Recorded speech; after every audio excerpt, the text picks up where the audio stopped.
아침 말씀. 오늘 본문 말씀은 전도서 9장 11절에서 18절입니다.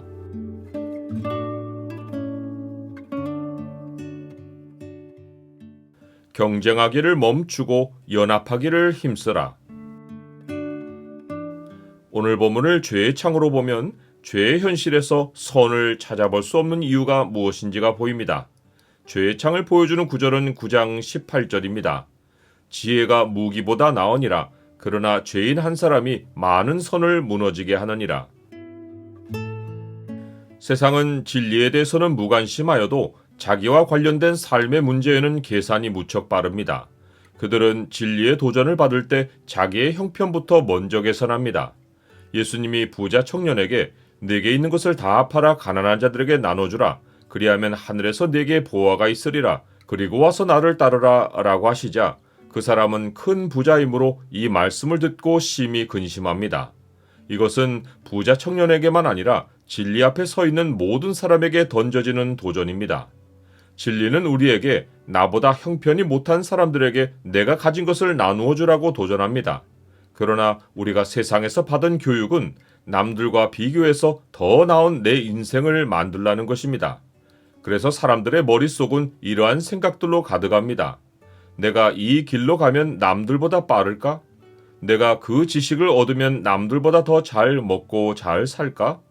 내가 학위를 따면 남들보다 더 높은 지위와 재물을 얻을까? 내가 기술을 가지면 남들보다 앞설 수 있을까? 하지만 모든 만물에는 창조자가 정하신 때와 기회가 있습니다. 모든 사람은 하나님이 정해놓으신 때를 살고 창조자가 부여하신 기회를 따라 삽니다. 사람들은 다른 사람들과 경쟁하며 조금이라도 앞서가려 하는데 실상은 각 사람은 창조자가 허락하신 자기 때를 살고 창조자가 그에게만 주시는 기회를 얻어 삽니다. 각 사람의 때와 기회는 다른 누구도 가지지 못하는 그 사람만의 것입니다. 누구도 남의 인생을 대신 살지 못하고 다른 사람의 기회를 가로채지 못합니다. 사람이 나의 때를 살고 나에게만 주어지는 기회를 사는 것이 하나님이 정해놓으신 인생길이고 각 사람이 자기 인생을 최상으로 사는 길입니다. 시기와 기회는 모든 사람에게 임하기에 사람이 아무리 빠르고 아무리 힘있고 아무리 지혜롭고 아무리 명철하고 아무리 기술이 있어도 창조자의 섭리와 지혜를 앞지를 수 없습니다. 이것이 솔로몬이 해아래 세상을 관찰하고서 얻은 결론입니다. 내가 다시 해아래서 보니 빠른 경주자들이라고 선착하는 것이 아니며 용사들이라고 전쟁에 승리하는 것이 아니며 지혜자들이라고 음식물을 얻는 것도 아니며 명철자들이라고 재물을 얻는 것도 아니며 지식인들이라고 은총을 입는 것이 아니니 이는 시기와 기회는 그들 모두에게 임함이니라. 하나님은 각 사람의 때와 기회가 다른 만물의 때와 기회 그리고 다른 사람들의 때와 기회와 함께 돌아가게 하십니다. 그런데 사람들은 자기 삶에만 몰두하고 자기의 때와 기회가 그 만물의 때와 기회 그리고 다른 사람들의 때와 기회와 어떻게 맞물리는지는 알려하지 않습니다. 정작 심각한 문제는 각 사람이 자기의 시기와 기회도 알지 못하는 것입니다.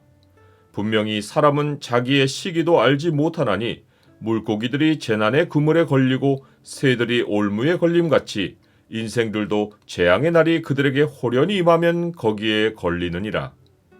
만물은 사람의 예측을 넘어서 있고 호련히 찾아오는 재앙의 날, 곧 죽음의 순간을 피할 자는 아무도 없습니다.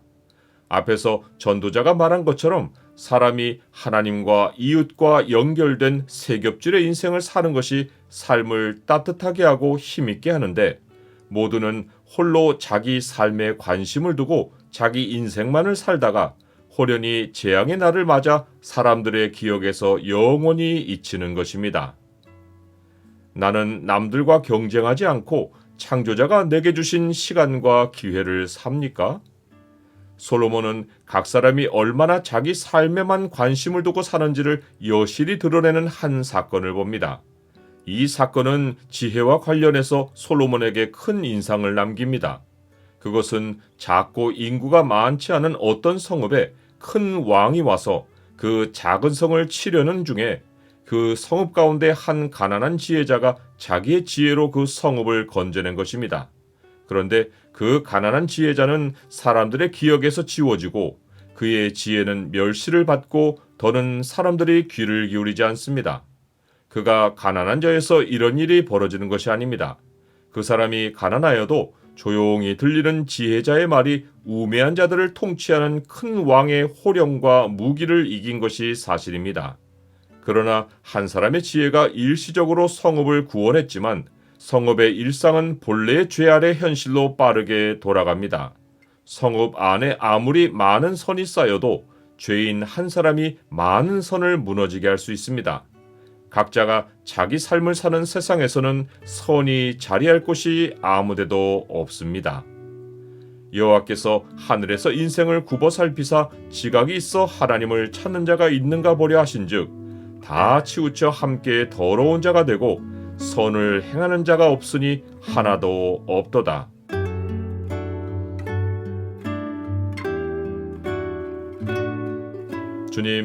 주님은 사람을 지으실 때 서로 연합하게 하셨는데 죄는 사람들로 선을 버리고 경쟁하게 만들어 가인이 아벨을 죽였습니다. 제 삶에만 주목하게 하는 죄의 유혹을 물리치고 성도들과 연합하여 주의 몸된 교회를 세우게 하옵소서. 예수 그리스도의 이름으로 기도드립니다. 아멘.